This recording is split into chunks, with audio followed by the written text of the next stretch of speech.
Itu ada dua masalah utama itu ya.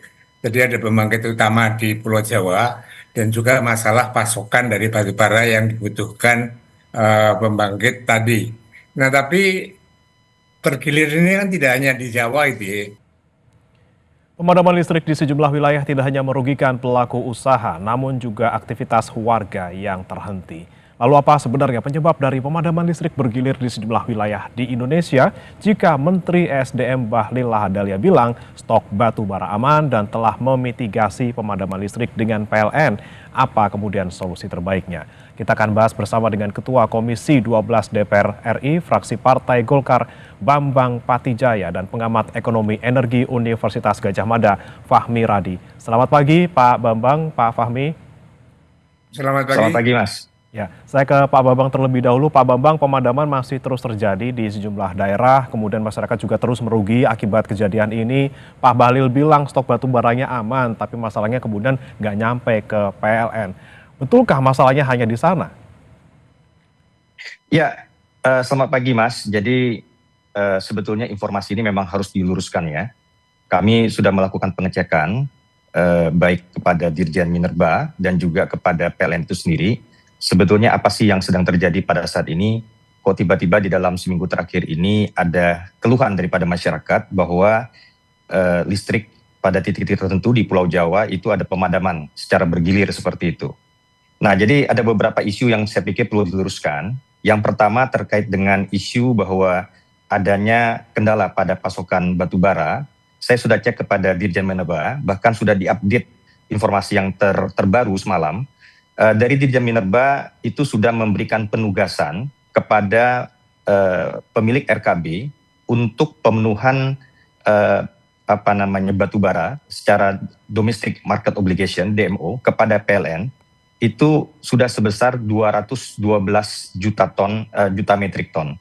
Ya, jadi kalau 3 hari yang lalu saya mendapat laporan masih 192 juta metrik ton, ya. Sekarang sudah 212 juta metrik ton penugasan batu bara kepada PLN. Nah, sehingga kalau dari segi jumlah, saya pikir ini sudah melampaui dari apa yang menjadi kebutuhan PLN selama setahun. PLN selama setahun itu kebutuhannya adalah sebesar 154 juta metrik ton. Nah, sampai di sini mungkin ada beberapa hal yang perlu kita exercise. Saya mendapat laporan juga dari PLN bahwa dari sejumlah besar batubara yang sudah ditugaskan itu, PLN ini kan baru berkontrak sebesar 134 juta metrik ton, yang mana sebagian besar 70-80% itu adalah low range kalori. Jadi batu bara yang kalorinya rendah seperti itu. Nah, sehingga masalah ini kemudian menjadi salah satu pemantik problem pada kendala teknis pada pembangkit yang ada di PLN. Kita tahu bahwa untuk boiler untuk memanaskan turbin daripada PLTU itu spesifikasinya harus mencapai titik panas tertentu dan itu harus didukung oleh batu bara dengan kalori yang pas. Nah, mungkin ini yang menjadi kendala daripada PLN. Kita tahu bahwa walaupun Kementerian SDM sudah menugaskan beberapa IUP yang memiliki RKB untuk segera berkontrak dengan PLN, tetapi ternyata kemudian proses daripada negosiasi dengan kontrak proses B2B-nya belum terlalu cepat. Sehingga sekarang yang dialami oleh PLN, mereka kekurangan yang namanya middle low range atau yang kita kenal dengan kalorinya sekitar 4.200 ke atas seperti itu. Nah, hal seperti ini kita sudah cek ya, sehingga menyebabkan terjadi penurunan ya kurang lebih 5.000 megawatt atau sekitar 5 giga. Nah, ditambah lagi pada saat ini ada 2 pembangkit yang sedang melakukan melakukan servis ya di Cilacap dan Marubeni. Ini kurang lebih sekitar 2.600 mega, 2.600 mega atau 2,6 giga. Jadi memang situasi ini menyebabkan daya mampu daripada PLN itu menurun.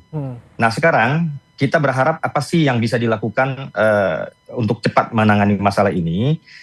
Sebetulnya dari Kementerian SDM, terkhusus Dirjen Minerba, sudah melakukan beberapa hal yang saya pikir sudah bagus. Ya, jadi terkait dengan kendala-kendala yang dimiliki oleh PLN terhadap pemenuhan middle range kalori ya, itu Dirjen melakukan intervensi. Nah, ini misalnya saya dilaporkan oleh beliau kepada Adaro itu ada sekitar 180.000 ton, PTBA 130.000 ton, KPC 50.000 ton, kemudian ITM Group itu 150.000 ton, batu bara middle range kalori. Nah, tujuannya apa? Ini adalah untuk di blending dengan batu bara yang low range kalori tadi, sehingga kemudian ini bisa menjadi bahan bakar untuk PLTU tersebut. Ya, kita berharap ya, sebetulnya kalau dari data yang masuk ya, sebetulnya batu bara yang ada di PLTU itu HOP-nya 26 hari. Jadi Jawa 1 sampai Jawa 7 ya itu HOP-nya sampai dengan 26 hari. Artinya apa? Barangnya ada. Nah, cuman mungkin untuk meningkatkan nilai kalori daripada batu baranya perlu campuran dengan medium range kalori. Nah, ini kita mendapat laporan bahwa intervensi yang dilakukan oleh Kementerian SDM atas petunjuk Pak Bahlil ya, Dirjen Minerba ini sudah mengalihkan beberapa kargo yang harusnya itu tujuan ekspor ya, kemudian itu dikirim ke Jawa 1 sampai Jawa 7. Nah, kira-kira demikian informasinya, dan kami berharap bahwa ketika batubara middle range tersebut masuk sampai ke lokasi, ini segera di-blended kemudian dapat segera meningkatkan kalori daripada batubara sehingga PLTU dapat kembali normal. Baik. Kemudian kami juga bertanya kepada pihak PLN ya, apa saja yang mereka lakukan. Jadi di saat kalori rendah, kemudian juga ada pemadaman, mereka melakukan optimasi ya, sehingga per hari ini dari laporan kami dapat, defisit yang terjadi itu gapnya tinggal 2.000 mega saja atau 2 giga. Dan ini dalam waktu dekat, begitu Senin ini yang batubara dari PTBA masuk, mudah-mudahan secara perlahan ya, secara bertahap ini daya mampu daripada pembangkit-pembangkit itu akan kembali normal. Oke, di hari Senin diharapkan bisa kemudian kembali ke pasokan semula seperti itu ya. Saya mau ke Pak Fahmi, punten. Ini kalau kita tadi lihat atau simak pernyataan dari Pak Bambang bahwa stoknya ada gitu ya, tapi kemudian kontrak yang kemudian baru direalisasikan PLN mungkin masih kurang gitu ya. Dan juga masih ada kekurangan soal tadi batu bara yang kalori medium seperti itu. Sebenarnya masalah utamanya tuh di mana sih Pak? Apakah memang murni karena pasokan yang tadi terhambat dalam tanda kutip ada tapi kemudian tidak sampai, atau ya sesimpel lagi ada masalah teknis misalnya di dua pembangkit yang besar di Pulau Jawa? Ya, memang yang disampaikan PLN itu ada dua masalah utama itu ya. Jadi ada pembangkit utama di Pulau Jawa dan juga masalah pasokan dari batubara yang dibutuhkan pembangkit tadi. Nah, tapi bergilir ini kan tidak hanya di Jawa itu ya. Kalau nggak salah juga terjadi juga di Sumatera Utara atau di beberapa daerah lainnya di luar Jawa itu ya. Nah, saya lebih menekankan gitu ya, permasalahan utama ini adalah pada pasokan batu bara itu ya. Jadi ini kaitannya dengan masalah kewajiban DMO itu ya, Domestic Market Obligation, yang dipersyaratkan dari peraturan itu bahwa pengusaha batu bara itu wajib memasok ke PLN itu ya, 20% dari produksinya dengan harga yang ditetapkan $70 per metric ton tadi, berapapun harga pasar di luar gitu ya. Nah, kondisi ini kadang-kadang menggoda gitu ya bagi pengusaha. Memang pengusaha batubara itu sudah ada kontrak dalam waktu 1 tahun 20% dari produksinya tadi. Nah, tetapi tidak ada detail itu ya, tiap bulan berapa dan sebagainya itu ya. Sehingga kadang-kadang ini dimanfaatkan oleh pengusaha batubara pada saat harga batubara dunia itu sedang tinggi gitu ya. Sekarang misalnya sekitar $135 per metric ton itu ya. Ini jauh lebih tinggi dibanding dengan harga demo $70 tadi. Nah, perbedaan harga inilah kemudian kadang-kadang gitu ya, pada saat harga tersebut tinggi, maka wajar kalau kemudian pengusaha batu bara saya akan ekspor dulu. Ekspor dulu karena harganya memang tinggi gitu ya. Nah, pada saat harga rendah baru kemudian dia store ke PLN sesuai dengan kontrak dalam waktu 1 tahun ini gitu ya. Jadi selama tidak ada aturan yang jelas dan sanksi yang diberikan gitu ya kepada para pengusaha tadi, maka ini akan berulang gitu ya. Dulu beberapa tahun yang lalu juga terjadi bahkan krisis batu bara di PLN pada saat harga batu bara dunia itu pernah di atas $300 per metric ton itu ya. Ini wajar kalau kemudian pengusaha mengoptimalkan untuk ekspor dulu gitu ya. Jadi barangkali yang perlu dibenahi adalah bagaimana manajemen pasokan ke PLN sesuai dengan DMO tadi gitu ya. Agar itu tidak terulang kembali. Itu Mas. Tapi kalau kita bicara soal masalah regulasi, kemudian birokrasi gitu Pak Fahmi, kemudian apakah yang diambil langkah oleh Kementerian SDM ini untuk bisa mengamankan pasokan maupun juga menjaga harga batu bara ini sudah tepat selama ini? Saya kira regulasinya sudah ada dengan baik gitu ya, berdasarkan peraturan Menteri tahun 2018 tentang demo itu sudah di apa sudah diundangkan tadi gitu ya dan sudah berlaku dan itu juga memang sudah menjadi kewajiban bagi pengusaha menjalankan demo tadi. Tapi saya melihat gitu ya ada kelemahan dari peraturan tadi yang tidak mengatur tentang detail gitu ya jadwal pasokan dari batu bara tadi. Tapi disebutkan adalah bahwa kewajiban demo itu dalam waktu 1 tahun. Nah, waktu 1 tahun itu bisa awal bulan, bisa juga pertengahan atau sampai akhir tahun, kemudian eh, baru di baru kemudian dipasok ke PLN itu ya. Nah, barangkali itu yang perlu dibuat aturan yang lebih detail. Dan kemudian yang kedua perlu ada sanksi yang tegas itu ya dari pemerintah kalau tidak memenuhi kewajiban dari demo tadi. Nah, sanksi tadi tidak hanya berupa denda gitu ya. Kalau hanya denda itu kadang-kadang juga diabaikan gitu ya. Karena pembayaran denda tadi lebih rendah dibanding dengan harga batu bara di ekspor tadi. Maka di samping denda barangkali juga perlu sanksi larangan ekspor bagi pengusaha batu bara. Dan yang ketiga yang paling berat perlu adanya penghentian izin usaha kalau dalam beberapa kali melakukan pelanggaran terhadap kewajiban demo tadi gitu ya. Saya kira tanpa detail aturan demo yang lebih teliti, jelas gitu ya. Kemudian yang kedua tanpa ada sanksi barangkali kekurangan pasokan terhadap PLN akan selalu berulang dan pemadaman bergilir listrik ini tidak bisa dihindarkan, yang ini tentunya merugikan seluruh konsumen itu ya, baik konsumen rumah tangga maupun konsumen industri tadi, Pak. Baik, baik. Pak Babang, kalau menurut Anda memang Ya, apakah memang ada masalah juga di kepatuhan dari pengusaha tambang batu bara ini yang kemudian mengutamakan untuk menjual keluar karena harganya lebih tinggi dibandingkan harus memenuhi DMO tadi sehingga pasokan kita jadi berkurang dan imbasnya seperti ini? ya, jadi begini, yang disampaikan Pak Fahmi itu sebagian besar saya setuju ya. Jadi memang ada hal-hal yang harus diperbaiki.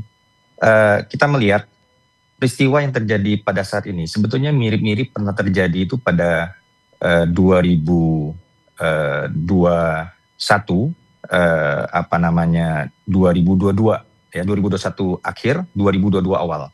Pada saat itu stok daripada batu bara yang dimiliki oleh PLN itu sangat menipis karena pada saat itu ya tantangannya sama seperti saat ini, harga dunia sedang tinggi-tingginya dan pengusaha ini banyak akalnya untuk bagaimana keluar dari aturan regulasi demo tersebut.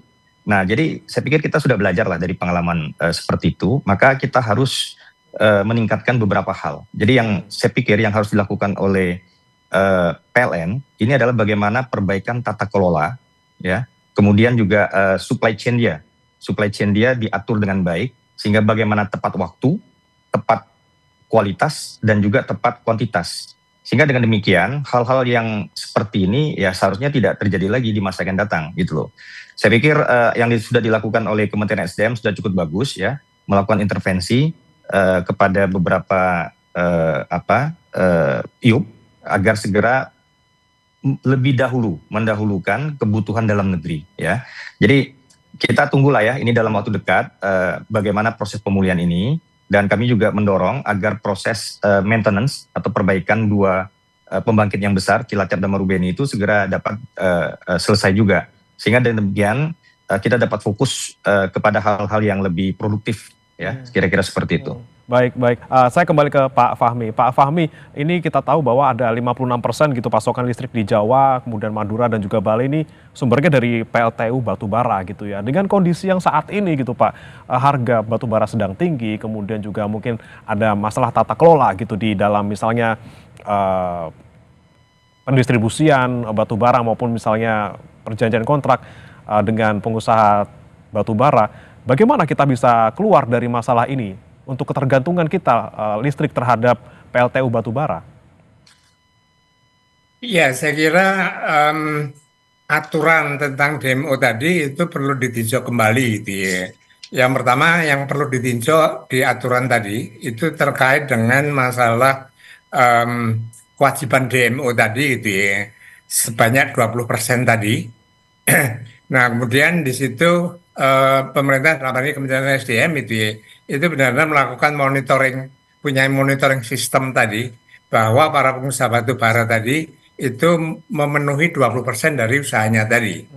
Nah, ini yang bisa melakukan intervensi itu ya pemerintah. Kalau PLN kan sebagai pelaksana itu ya, ya barangkali terkait dengan masa tata kelola itu saya kira sesungguhnya sudah cukup bagus itu ya. Tapi kepatuhan dari pengusaha dalam memenuhi kewajiban DMO itu PLN tidak begitu bisa berbuat banyak itu ya. Ini perlu intervensi pemerintah tadi yang memperbaiki dari aturan tadi. Kemudian yang kedua tidak cukup hanya menghimbau gitu ya, tetapi perlu ada sanksi yang tegas dari pemerintah, lagi-lagi dari pemerintah gitu ya. Kalau pengusaha tadi tidak memenuhi kewajiban DMO tadi gitu ya. Nah, tanpa ada perubahan aturan tentang detail gitu ya, tentang detail kapan pasokan tadi berapa yang harus dipasok, ini juga harus dipenuhi gitu ya. Nah, untuk itu perlu ada monitoring sistem itu ya, yang terkait dengan masalah perusahaan mana saja yang sudah memenuhi kewajiban dengan jumlah tertentu tadi, ini juga harus dilakukan juga gitu ya. Sebab kalau tidak ada monitoring sistem, maka pengusaha bisa berdalih gitu ya, bahwa dia sudah memenuhi kewajiban DMO tadi. Tapi karena tidak ada monitor yang jelas gitu ya, maka itu kemudian terjadi kekurangan tadi. Atau Pengawasan ya juga Pak ya? dalam proses pasokan itu kan butuh waktu juga itu ya, termasuk memblending tadi. Ini barangkali yang perlu diperhitungkan itu ya dalam tata kelolanya PLN tadi, sehingga pada saat inventory itu tadi sudah menipis itu ya, atau harus menetapkan misalnya safety stoknya itu berapa itu ya, itu yang harus dipertahankan, maka pada saat itu harus sudah dikirim gitu ya pasokan dari pengusaha batubara tadi. Oke. Jadi saya kira perbaikan ini harus dilakukan oleh pemerintah dalam hal ini Kementerian SDM dan juga tata kelola yang lebih baik dari PLN tadi itu Mas. Oke, Pak Fahmi tadi yang kami tanyakan juga bagaimana kemudian kita bisa keluar dari ketergantungan batu bara gitu Pak. Apakah memang kita tidak bisa mengandalkan energi lain? Apakah tidak cukup untuk memberikan pasokan listrik ke Jawa, Madura, Bali jika selain dari batu bara? Ya, jadi sampai saat ini tuh bauran energi yang digunakan oleh PLN itu 56% berupa batu bara. Kemudian juga menggunakan bauran yang lain itu ya, termasuk energi baru terbarukan. Nah, tetapi mengapa sangat tergantung oleh batu bara? Karena memang production cost-nya itu yang paling murah dari batu bara. Meskipun dari batu bara ini menghasilkan listrik yang tidak bersih gitu ya, termasuk listrik yang kotor, tetapi cost-nya itu biayanya itu paling murah, sehingga tetap digunakan batu bara. Nah, oleh karena itu dia secara bertahap, apakah PLN itu harus mengembangkan energi baru terbarukan yang Indonesia itu mempunyai resource yang sangat beragam dan sangat banyak untuk bisa digunakan gitu ya. Ada matahari, ada angin, ada air atau laut, ada bahkan sampah itu bisa digunakan gitu ya. Tapi sampai sekarang itu belum digunakan secara optimal. Hmm. Pertama karena biayanya memang lebih mahal, dan yang kedua di situ membutuhkan teknologi yang itu kita belum memiliki sehingga sangat Ya. tergantung dari investor asing gitu ya yang memiliki teknologi tadi untuk bisa menggunakan atau mengembangkan energi baru terbarukan Hmm. gitu ya. Saya kira ini sesuai juga dengan semangat Presiden Prabowo gitu ya, untuk mencapai swasembada energi dengan menggunakan resource energi yang dimiliki oleh Indonesia. Hmm. Nah, kalau itu bisa dilakukan, maka ketergantungan pada batu bara akan berkurang dan juga tidak tergantung dari sumber-sumber energi lainnya yang Ya. itu akan jadi beban dia atau menimbulkan permasalahan seperti yang terjadi saat ini pemadaman yang ini sangat merugikan bagi seluruh konsumen gitu ya. Karena selama ini listrik itu kan jadi sekitar nyawa gitu ya Ya. bagi semua orang gitu ya, Hmm. bagi semua pengusaha. Untuk pengusaha yang mampu atau besar dia bisa menggunakan genset gitu ya. Ya. Tapi ini kan menambah biaya operasi dari pengusaha besar tadi. Oh ya, Nah, bagi apalagi usaha BBM-nya lagi kecil mahal gitu ya Pak ini ya. tidak jadi Ya, mahal. mau tidak mau ini Nah, batu bara usaha- masih menjadi penggantung utama kita gitu untuk energi. Selain murah, tapi juga kita juga udah punya teknologinya dan yang paling tidak bisa memasok dalam jumlah besar ya dari batu bara. Tapi tadi saya mau tanyakan ke Pak Bambang nih Pak soal solusi-solusi jangka pendek yang sudah dilakukan oleh Kementerian SDM kemudian juga oleh Pertamina. Disebutkan mungkin nih Pak di Senin itu bisa normal kembali. Tapi bisa dipastikan kapan di hari Senin tidak ada lagi pemadaman yang terjadi? Dari laporan yang saya dapat, hari Senin itu masuk 130.000 ton batu bara dari PTBA. Dan itu didorong kepada salah satu daripada pembangkit Jawa 1 sampai Jawa 7 ya. Dan menurut laporan yang disampaikan kepada kami ya bahwa dengan masuknya medium range kalori tersebut itu ketika di blended ini akan dapat meningkatkan kapasitas daripada boiler daripada PLTU itu sendiri. Sehingga kita berharap ya ini jangka pendek ini bisa dalam beberapa hari ke depan secara perlahan akan meningkatkan daya mampu daripada PLN itu sendiri pada jaringan Pulau Jawa, kira-kira seperti itu.